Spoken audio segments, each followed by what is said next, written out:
Sir ನಿಮ್ಗಳಿಗೆ ನಾನು ಹೇಗೆ ಹೇಳಿ? ನೋಡೋಕ್ಕೆ ಮಳ್ಳನ್ ಥರ ಇದ್ದಾನಲ್ರಿ ಇವನು. ಮಿಸ್ ಆಗಿರೋ ಹೆಂಡ್ತಿನ ಕಿಡ್ನಾಪ್ ಆಗಿದ್ದಾನೆ ಅಂತ ಹೇಳಿದಾಗಲೇ ಇವನ ಮೇಲೆ ಒಂದು ಕಣ್ಣಿಡ್ಬೇಕಾಗಿತ್ತು. ಸರಿಯಾಗಿ ಸಿಕ್ಕಾಕೊಂಡಿದ್ದಾನೆ, ಒಳಗಡೆ ಹಾಕ್ರಿ. ಏರೋಪ್ಲೇನ್ ಹತ್ತಿಸಿದ್ರೆ ಎಲ್ಲ ಬಾಯಿ ಬಿಡ್ತಾನೆ. ಸರ್ ನನ್ನನ್ನು ನಂಬಿ ಸರ್.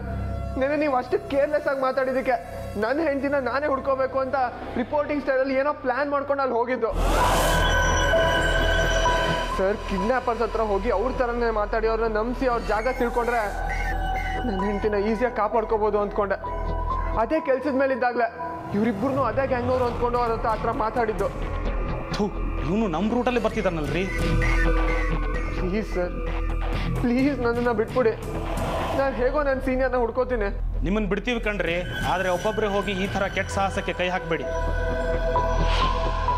ಆಮೇಲೆ ನಿಮಗೇನಾದರೂ ಆದರೆ ಅದೊಂದು ಕೇಸ್ ಬೇರೆ ಆಗತ್ತೆ.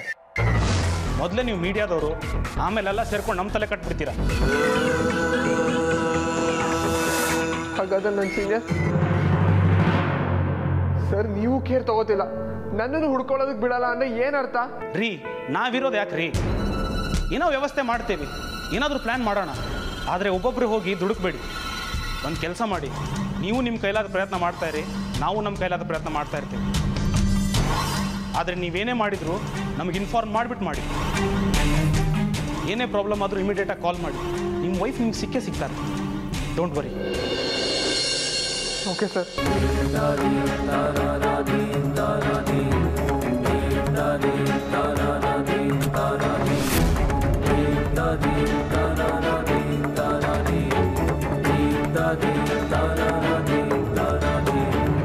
ಸರಿ ಸರ್, ನೀವು ಇಷ್ಟೆಲ್ಲ ಹೇಳಿದ್ಮೇಲೆ ನನಗೆ ನಿಮ್ಮ ಮೇಲೆ ನಂಬಿಕೆ ಬಂತು. ನಾನು ಬರ್ತೀನಿ. ನಿಮಗೆ ಪಬ್ಲಿಕ್ ನಮ್ಮನ್ನ ಅರ್ಥ ಮಾಡ್ಕೊಂಡು ಸಾಥ್ ಕೊಟ್ಟರೆ ಎಂಥ ಕೇಸ್ನಾದರೂ ಈಸಿಯಾಗಿ ಸಾಲ್ವ್ ಮಾಡ್ಬೋದು. ನೀವೊಂದು ಹೋಗಿ ಬನ್ನಿ. ಬರ್ತೀನಿ ಸರ್. ಅಭಯ್ ಒಂದು ನಿಮಿಷ.